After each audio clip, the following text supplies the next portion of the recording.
I know we're still on Senator Udall's time, but Senator Domenici, brought up a very interesting and very prevalent, very important point for us in Washington State and the Tri-Cities, and that is the possibility of prioritizing the military waste and moving forward more quickly on that. I mean, we just can't be the repository for 90% of this high-level waste in Washington State, and then, I mean, we've done our job. So I know this wasn't the primary thing the report was addressing, but now you've brought up an interesting point here. So I want to follow up on how we could proceed on that recommendation, or on your comments, I should say.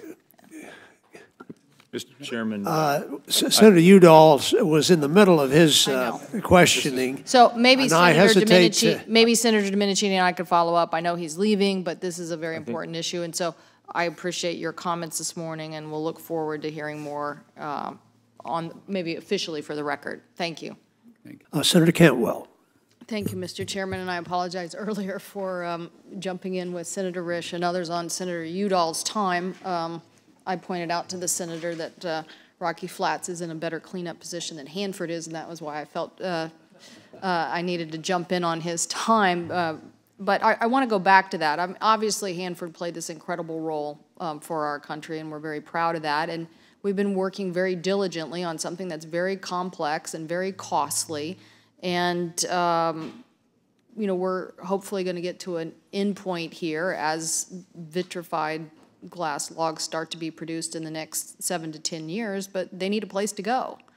And Senator Wyden and Domenici got into an exchange that maybe suggested that the first waste to be looked at ought to be this military waste and the complexity of something that is going to be immediately ready. So the time frame for discussing where that should go, to me, should be now. And so I don't, General Showcroft or Mr. Hamilton, not to have you have to address what Senator Domenici brought up, but I don't know if you have particular thoughts about the urgency of dealing with the military waste at Hanford. Yeah. What one of the reasons that we turned to storage facilities was exactly this point, because a lot of people have said, well, why do you want storage facilities in addition to disposal sites? Because that just means more sites that you have to locate, more transportation, and so on. But it's exactly to take care of the waste, the government waste at Hanford, and also especially the stranded waste at nuclear power plants that have shut down. And yet they have to have this full security system and so on to guard the place. So the storage facilities that we recommend can be built much more quickly than a disposal, and that's what we hope. I think if I'm correct, you would know most of the waste at Hanford is defense waste, is it not? Yes. And we visited Hanford. We have some understanding of what you have encountered there. Incidentally, the people were very gracious to us there and very constructive in their suggestions to us.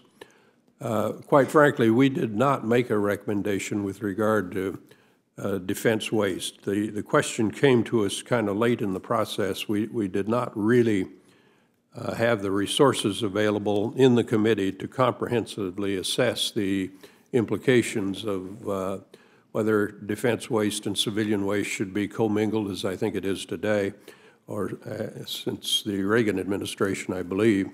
So we ended up, frankly, just saying to the administration that they ought to launch an immediate review of the implications of defense waste. So we did not address it. I'm well aware that you didn't.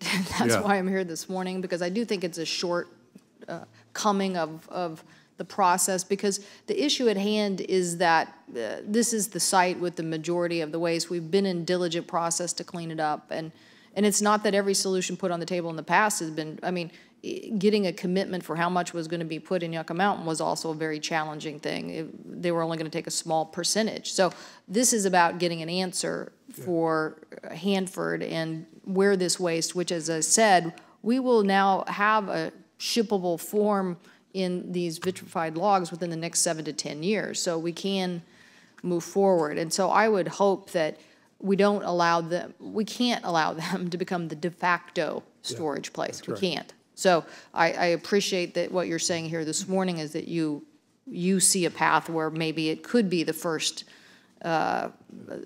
waste to be prioritized, and you're actually asking the administration to do something about that.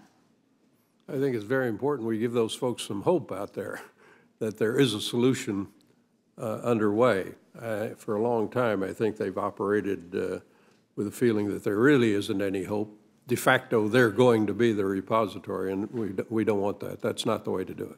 Well, I hope, like any tough solution, we use the science available to us today and, you know, move forward on this. When we had the, I'll never forget when we had the Western electricity crisis and we saw rates go skyrocketing and we had hearings, and the toughest question we got was from a 10-year-old who said, what did you learn in the 70s and what have you done to correct it? Yeah.